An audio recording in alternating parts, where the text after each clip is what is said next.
Third, cash flow mistake. Kung meron kang negosyo o nagsisimula pa lang, minsan ito yung problema kung bakit ang dami mo namang benta pero parang walang nangyayari sa negosyo mo. Manpower efficiency. Ang mga empleyado natin kadalasan fixed rate yan.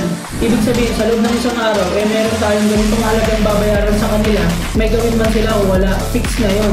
Ngayon, sa fix na binabayaran mo na yun sa mga tao mo, minsan yung productivity nila, maraming nasasayang na oras. Ang daming oras na wala silang ginagawa. Andun yung tagas ng pera mo sa mga inefficiency ng mga empleyado mo.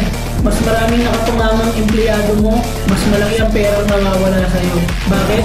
Kasi imbis na productive sila, nakatunganga lang sila. Yung pagpasok ng pera sa negosyo mo ay nakadepende sa pagiging productive ng mga empleyado mo. Pag wala silang ginagawa, sayang yung oras na binabayaran mo sa kanila.